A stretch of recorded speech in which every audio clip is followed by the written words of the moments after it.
sejak awal sebenarnya kami sudah ragu ya kasus ini bisa diselesaikan oleh Polda Sumber, terutama ketika Polda Sumber melakukan konvers pada tanggal 23 Juni 2024 terkait terjadinya trial by the press seolah menghukum, menghakimi publik polisi, padahal itu bukan kenyataan dan kemudian akan memburu pelaku yang memviralkan video.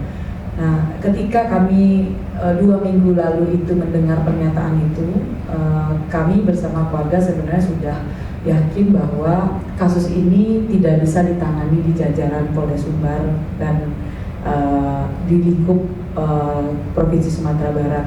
Jadi ketika kami aksi 25 Juni lalu, kami sudah minta Kapolri untuk turun tangan di kasus ini.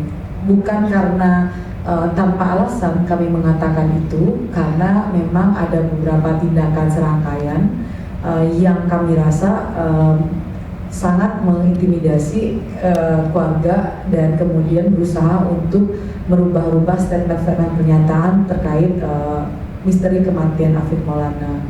Bagi kami mau diturunkan Itwasum atau siapapun, Kompolnas juga turun, tetapi tidak bisa membuka terang kasus ini, tidak benar-benar serius untuk membongkar siapa yang menyiksa Afif Maulana. Bagi kami itu adalah suatu hal yang tidak penting begitu.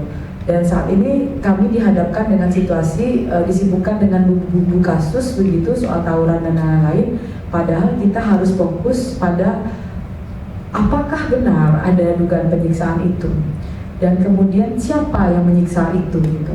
Kalau polisi tidak yakin tentang itu, kami sudah kemudian berusaha memberikan beberapa hal begitu ya, dan ini yang harus mereka cari, karena mereka adalah polisi, mereka yang harus cari, mereka yang harus kemudian memberikan ya, mendapatkan insight soal kasus itu dengan serius begitu, bukan malah kemudian tergesa-gesa menutup kasus begitu.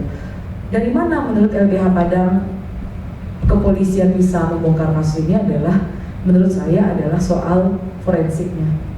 Kami sangat tidak menerima ketika dibilang hasil forensik itu Afif Maulana itu kepleset jatuh ke jembatan. Awalnya Polda Sumbar bilang melompat, lalu kemudian forensik dalam ekspos kasusnya di depan Kompolnas mengatakan kepleset, tapi itu tetap dari atas. Ingat, mayatnya ada di bawah jembatan dan itu sangat tinggi sekali. Bahkan dalam beberapa keterangan pers, Polda mengatakan 55 meter.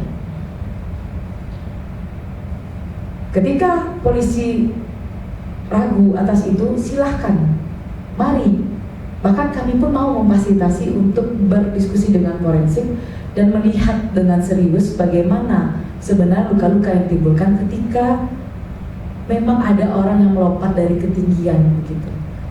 Yang membuat kami yakin salah satunya ada penyiksaannya, salah satunya adalah karena di jenazah Afif itu tidak kami temukan ya, keluarga tidak menemukan luka di kepala dan luka di kaki, remuk-remuk itu enggak.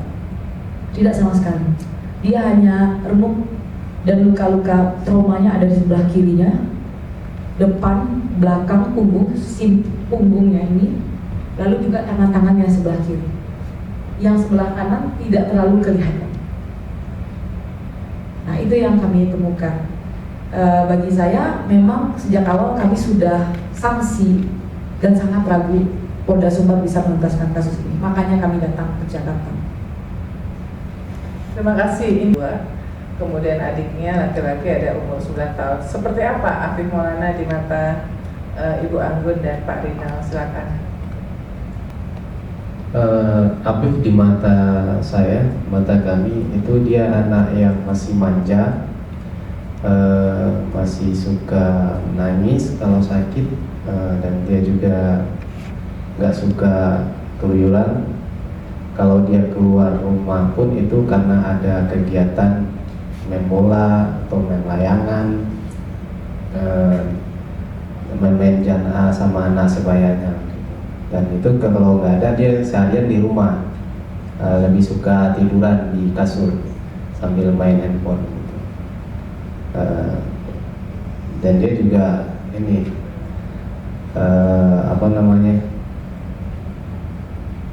nggak bandel gitu, nggak pernah saya mendengar dia bertengkar dengan temannya. Jadi mungkin karena itu malam itu saya mengizinkan karena saya nggak ada pikiran apa-apa gitu, nggak ada kepikiran anak saya ini bakalan ikut anak-anak tawuran ini. Makanya saya kasih izin nonton bola malam itu di rumah temannya. Saya pikir itu kan di dekat rumah neneknya di Cengkeh, karena dia bilang di Cengkeh kan. Makanya saya percaya aja gitu. Jadi saya agak kaget gitu, karena ini pertama kalinya dia nonton bola di rumah temannya dan mau nginap di sana. Ibu Anggun, apa yang ingin di... Dan Afif nih kalau dia mau pulang sekolah, dia mau pulang waktu pas mau orang lebaran. Afif tuh kalau dia suka bangunin orang sahur nih Pak. Kalau udah jam 4 dia tidur di masjid, kan dia tidur di masjid. Jam 4:30 baru dia pulang dan baru sahur dia. Kalau nggak ada kegiatan, Afif nggak pernah keluar rumah Pak. Baru kali ini Afifnya keluar malam. Karena saya yakin sama anak saya, makanya saya izinkan anak saya untuk nonton bola. Dan hari Minggunya dia rencananya mau tanding bola itu futsal. Dia bilang dia mau nonton bola bareng sama teman-temannya. Dan jam 10:30 malam Afifnya video call dan video kan dia masak-masak mie jam 10:30 malam itu. Jadi deket ya, komunikasi antara Afif dengan Bu Anggun dan Pak Rinal tuh deket sampai kirim-kirim video call. Iya, apapun yang dilakukan dia bilang itu Bu. Makanya diizinkan anak tuh, karena saya yakin dan percaya anak saya tuh nggak pernah tawuran, tidak pernah macam-macam. Makanya saya percayakan sama dia, saya izinkan dia malam itu Bu. Karena dia mau nonton bola, besoknya dia mau tanding, saya izinkan Bu. Ada teman-teman yang mau... Dari media-media kan udah keluar. Berarti itu kan kejadian Dari media sosial. Ya. Afif almarhum ditemukan tanggal 9 dini hari ya. 9 Juni dini hari. Ditemukan ya jam 11 siang. Tanggal 9 jam 11 siang. Ibu informasi pertama taunya kapan? Jam 6 Ibu. Jam 6 sore hari Minggunya. Jam 6 sore. Kita coba hubungi pagi, HP-nya mati, dan lalu kita cari-cari. Keluar foto aku di media sosial, lalu dikirim sama teman-teman Ibu. Langsung kita ke Polsek Kuranji mencari Afif. Dan lalu orang petugas Polsek Kuranji pun bilang anaknya tawuran. Kalau nggak ada SIM nggak bisa diotopsi katanya, kata petugas Polsek Kuranji. Nah, Ibu ke Polsek Kuranji dengan Bapak ya, Pak Iya, Rinal bersama sama keluarga Ibu. Mungkin bisa diceritakan ke kami di sini bagaimana, apa yang Ibu tanyakan dan bagaimana respons dari polisi pada saat itu. Pertama datangnya polisinya udah marah-marah. Dibilangnya anak Ibu tawuran, melompat. Dan saya yakin dengan anak saya Bu, dia tidak pernah tawuran, makanya langsung saya ke Bayangkara disuruhnya Bu. Rumah sakit Bayangkara. Iya. Tanpa menghiraukan kata-kata polisi yang marah-marah tuh, dibilangnya ada senjata tajam. Nggak pernah anak saya pegang senjata tajam Bu. Di bawah umur lagi 13 tahun, badannya aja kecil Bu. Nah, apa yang apakah betul misalnya sempat diminta untuk menandatangani tidak akan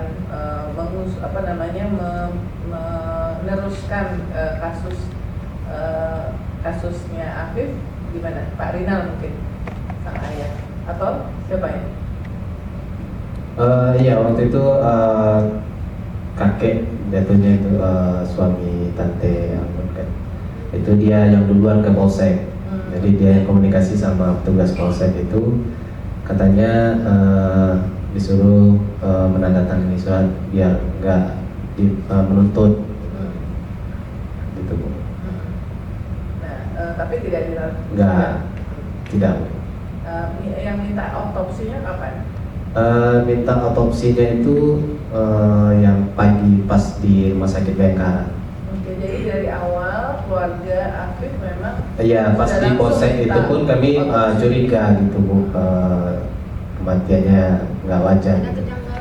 Jadi ada juga kami berencana untuk visum atau otopsi gitu.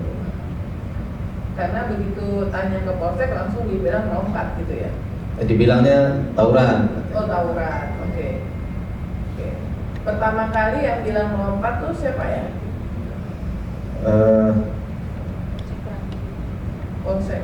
Polsek kayak. Oke. Melompat Syadid Bu. Oke. Saya pamannya si Apin Bu. Pertama kali melompat Syadid yang bilang kayak gitu Bu. Oh, Adit nih. Ya. Soalnya Kapolda Sumbar ini Bu bukan mencari pelaku penganiayaan keponakan Bu. Mencari keburukan si Apin nih Bu. Aku pengennya sama Kapolda Sumbar pengen cari usut tuntas kasus si Apin nih Bu, siapa pelakunya. Bukan usut tawuran, nggak ada dia tawuran itu Bu. Aku pengennya Kapolda Sumbar usut, keluarin anggotanya yang nyiksa si Apin di polsek Kuranji itu udah tuh Bu. Bukan tawuran terus bilang sama Kapolda Sumbar nih Bu. Usut, keluarin anggotanya yang pas nyaya si Apin tuh, udah tuh Bu. Ini katanya 17 orang dapat, tapi foto polisi yang 17 orang tuh nggak ada dikeluarin. Soalnya saksi udah bilang sama saya, ini orangnya Bang. Udah diliatin, saya rekam dia lagi saksi waktu pas kasih kesaksian itu Bu. Kapolda bilang pas nyaya di polsek Jembatan Kuranji itu dia di nyaya juga siapa itu Bu. Nggak sportif Kapolda Sumbar Bu. Jadi informasi yang dikumpulkan oleh keluarga itu Afif dianiaya, gitu ya? Iya, Bu. Parkiran mobil Polsek Kuranji, di situ Afif disiksa oleh oknum-oknum itu Bu. Yang bilang itu ada saksi-saksinya di HP saya Bu, rekamannya ada Bu. Okay. Dan Bapak Kapolda cuma tahu saksi A aja Bu, saksi yang lain Bapak tuh nggak tahu, makanya itu aja yang dibilang. Padahal kita menyimpan bukti-bukti itu semuanya Bu. Ya. Jembatan Kuranji itu dari atas ke dasar sekitar 15 meter ya, tadi diceritain ya. Dan Lebih kurang 15 meter. Lebih kurang 15 meter. Artinya dan kondisi airnya itu Di atas dangkal. betis sedikit Ibu, jangkal dia. Dangkal, ya. Sementara ketika orang tua dan keluarga melihat kondisi tubuhnya jenazah Afif itu Ada luka-luka lebam di sebelah kiri, memar Bu. Ada memar di sebelah kiri, terus dekat perutnya ini ada pukulan dari sepatu oknum. Soalnya Afif itu dimandikan banyak orang di rumah, ada marinir pun yang mandikannya yang dekat sama Afif itu kan Bu. Itu tuh tanda sepatu oknum itu Bu. Sekampung dia orang melihat Afif itu semuanya Bu. ya. Karena kalau melihat ketinggian jembatan, seandainya seperti kata polisi Dan pasti pecah kepalanya ke bawah Bu. Ini badannya aja enggak, kepalanya enggak apa-apa, kakinya enggak ada patah. Kalau memang dia melompat, pasti arah cara dia jatuh itu pasti berserakan Bu. Saya sempat dapat kabar bahwa tadinya dari Rumah Sakit Bayangkara inginnya Afif sudah dimandikan, dikafankan, jadi tinggal dibawa keluarga dimakamkan gitu. Sempat seperti itu. Jenazah Bu ya, dilarang-larang sama petugas. Saya pertama mau otopsi perjanjian mau dilihatin sama keluarga. Pas mau ambil di otopsi dilarang sama petugas, nggak boleh, itu melarang dokter katanya. Dokter pun saya ingat wajahnya Bu, pengen saya lihat diusir lagi. Habis selesai otopsi mau dibawa pulang jenazah dilarang lagi sama petugas sama dokter ya Bu. Bang, pokoknya jenazah harus di sini dimandikan langsung dikapanin gitu ya. Kenapa Bu? Pokoknya pihak keluarga harus bawa jenazah ini pulang Bu, soal dia keponakan aku Bu. Oh nggak bisa Bang, sekampung pun abang bawa sini saya tampung, nggak penting di sini dikapanin katanya. Cuma lihat wajahnya aja. Di sana ribut-ribut Bu, pas kehilangan Bu, tahanan polsek di sana kan ada dirawat. Ada yang kabur ya? Ada yang kabur tahanan. Di sana lah bisa saya ambil keponakan saya nih Bu. Jadi gara-gara tahanan kabur di Rumah Sakit Bayangkara, lagi pengawasan lengah, keluarga bisa mengambil Iya. jenazah Afif. Iya, itu pun ditakut-takutin juga sama polisi, Bu. Bang, kalau bisa jangan diotopsi ulang ya. Kalau diotopsi ulang harus pribadi bayar lagi bang, 20 juta ya. Sama pihak kepolisian ngomong sama saya. Jadi kalau di Bayangkara gratis, kalau di rumah sakit lain harus bayar gitu. Iya, karena kan mau rumah sakit Jamil. Pokoknya ditakutin sama petugas tuh. Nyampe di rumah Bu, harus saya lihat buka semuanya pada jenazah. Mukanya itu mulus semua ya. Muka mulus, kaki mulus, cuma bekas dia tendang sama polisi. Wajar Bu ya, ada suara Iya. sedikit. Ya. Cuma yang sebelah kiri ini memar semua nih, Bu. Tangan memar. Banyak yang ngasih siapa itu yang mandi. Di sana kan katanya kalau nyampe rumah bang nggak usah dipoto-foto bang ya. Itu aib keluarga kata polisi. Yang polisi di Padang, Sumbar. Dan ditakut-takutnya wartawan pun udah nyamar-nyamar dia Bu. Wartawan Siul, SCTV. Ditakutin saya bang, kalau melawan polisi nggak bisa bang katanya. Tetap salah kita katanya. Soalnya apa yang memviralin. Ditakut-takutin aku Bu. Supaya jangan dilapor lagi ke media, diposting lagi ke media katanya. Soalnya udah 3 hari Bu ya. Kalau nggak saya posting Bu, nggak ada pejalan pihak kepolisian semenjak ponakanku meninggal, udah 10 hari nggak ada dia datang ke rumah. Cuma si Adit yang dia cari. Kita pun sebagai korban Bu, pihak korban Bu ya, mencari si Aditnya nggak bisa. Itu Bu. Nah banyak kejanggalan di polisi itu Bu. Nah, karena kejanggalan Jadi sejak awal kami sudah menolak ya perkataan melompat itu, jatuh dari atas ke bawah itu, kami sudah menolak perkataan itu. Kami tidak yakin karena jenazah Afif itu dalam kondisi dia begini ya, telentang menghadap ke atas begitu. Itu yang kami lihat, dan tangannya itu tegang seperti ini gitu. Nah kemudian ada beberapa hal yang janggal juga. Misal TKP itu nggak di polis lain. Tanggal 17 kami datang ke situ, itu belum di polis lain gitu. Baru beberapa hari yang lalu, sekitar 3 hari yang lalu ya, anggota saya datang lagi ke TKP. Barulah kemudian ada polis lainnya, tetapi dengan kondisi airnya lebih dalam lagi. Waktu itu digambar dan kemudian juga keterangan saksi ke kami, airnya cuma sampai di bawah, di betis sedikit gitu, sekitar kalau Kapolda bilangnya 50 cm begitu. Nah kemudian apalagi kejanggalannya, yang sangat janggal buat kami adalah pernyataan Kapolda yang berubah-ubah. Jadi ketika dia mengatakan melompat, lalu saya bilang begitu sebagai kuasa hukum, apa lebam yang ada di tubuh Afif gitu. Bahasa saya lebam, karena saya bukan forensik ya. Saya menanyakan lebam, karena kan ternyata bahasa forensiknya trauma begitu. Lalu kenapa ada tanda kekerasan di tubuh Afif? Dijawab lebam mayat. Lalu saya bilang, saya tahu itu bukan lebam mayat. Silakan cek Google gitu, bukan begitu bentuk lebam mayat. Dan kemudian juga saya tanyakan lagi, kalau kami nggak yakin itu, kami yakin itu bukan lebam mayat, itu tanda kekerasan. Lalu dibilang lagi, kemungkinan itu jatuh, karena kan ketika bermotor jatuh sebelah kiri. Lalu kami katakan, di anak A tidak kami temukan luka yang sama. Karena kami juga menyadari bahwa anak A juga kena penyiksaan, dan kami juga ngecek, dan kami juga mendengar ceritanya, dan tidak ditemukan oleh keluarga juga tanda yang sama di tubuh Afif Maulana gitu.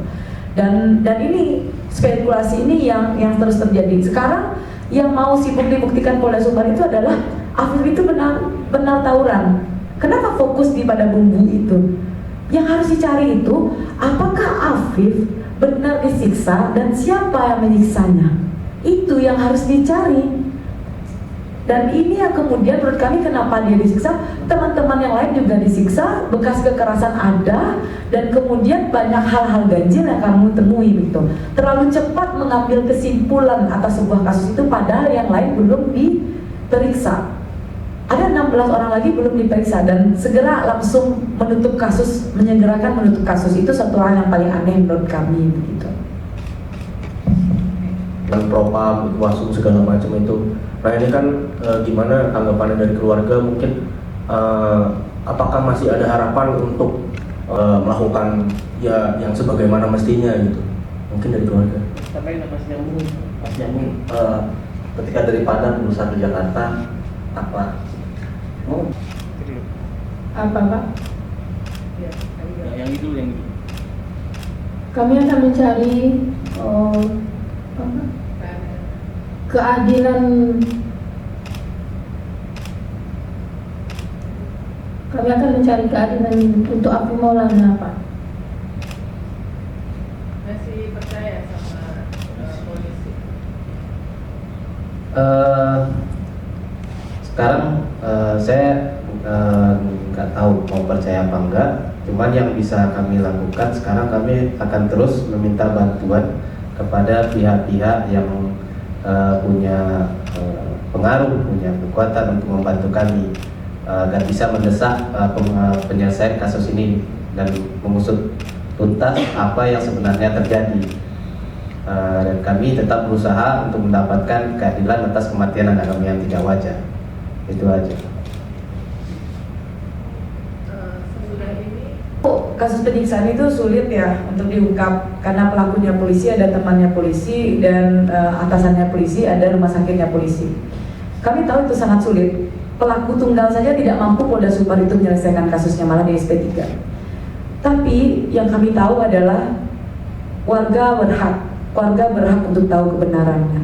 Maupun polisi mencurangi kami sebagaimana apapun, kami tidak akan menyerah untuk sampai keadilan itu datang ke kami.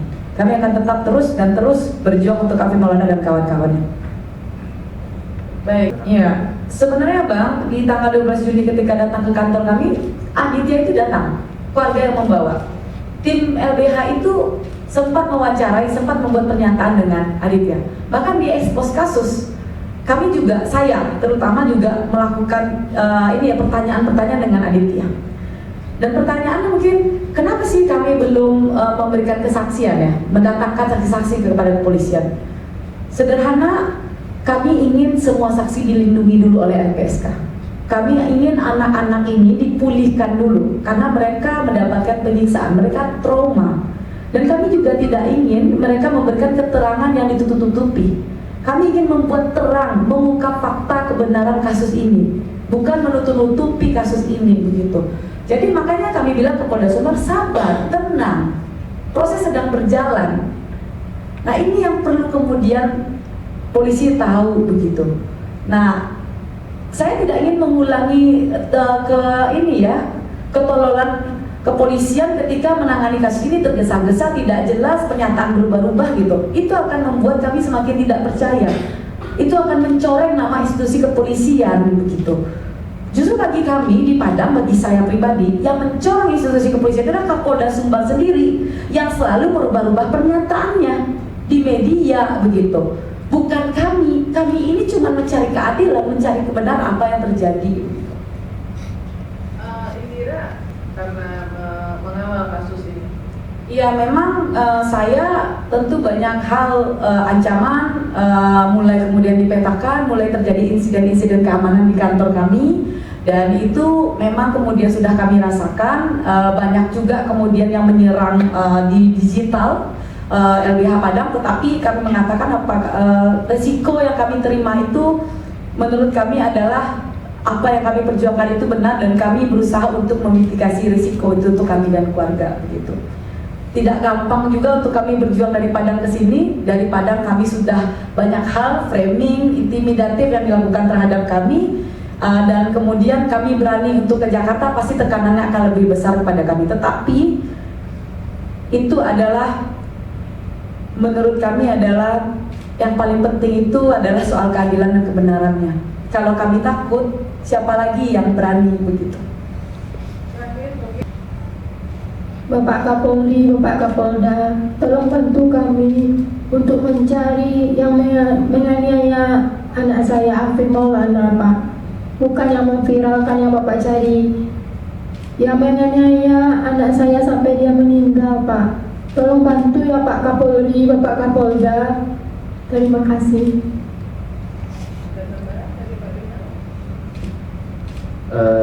Ya, saya mau minta tolong sama media dan semua pihak yang bisa membantu kami, benar-benar membantu kami agar kami mendapatkan keadilan untuk anak kami. Terima kasih. Terima kasih. Oke, ada Pak Kapolri, aku minta tolong Pak ya, tolong ungkap kasus keponakanku yang di bawah umur nih Pak. Minta tolong Pak, soal Kapolda Sumbar udah banyak ditutup-tutupin Pak kasus ini Pak. Aku minta tolong sama Pak Kapolri ya Pak ya.